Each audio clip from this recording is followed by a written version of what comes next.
Toujours pas de message sur mon mobile. J'imagine qu'il n'allait pas me rappeler après tout. Je ne lui en veux pas. Peut-être que je suis allée trop loin hier. Je l'avais remarqué bien longtemps avant qu'il ne me remarque. Ses cheveux noirs brillants et ses yeux bleus pâles. Je n'étais pas la seule à le regarder, j'en suis sûre. Ses mouvements étaient élégants, sans être efféminés. Et son sourire. Oh, son sourire. Je mourrais pour ce sourire. Toujours pas de message. Je pensais à l'appeler. Peut-être m'excuser pour ce qui s'est passé hier. Je suis une poule mouillée, je le sais, mais je n'arrivais pas à me résoudre à taper son numéro. Puis il a promis de me contacter quand il serait prêt. Alors, j'attendrai. Je suis patiente. Je sais, il m'arrive de passer devant chez lui, juste pour voir s'il est là. Peut-être il est sorti. Ça expliquerait son silence. Il vit à une demi-heure d'ici. Peut-être est-il timide et qu'il n'ose pas me parler. Petit coquin. Je vais le rejoindre et lui dire qu'il n'a pas à avoir peur, que ce n'est pas grave s'il a besoin de temps.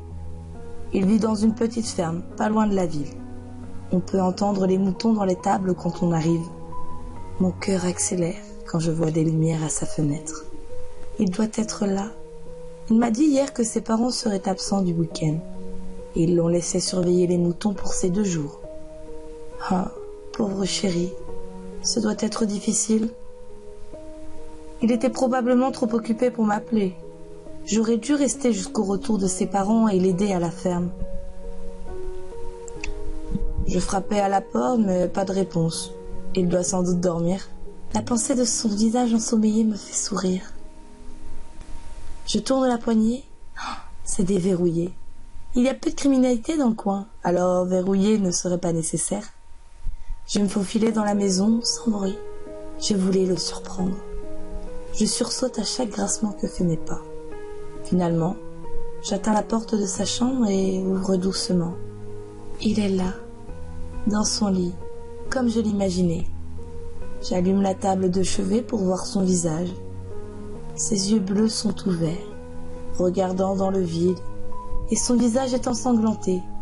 Ses joues ont été creusées, la peau enlevée et pendouillant sur les côtés du visage. Il lui manque des ongles. Ils sont rangés sur la table de chevet. Sur son torse nu, des mots sont inscrits. Je le regarde, couvrant ma bouche.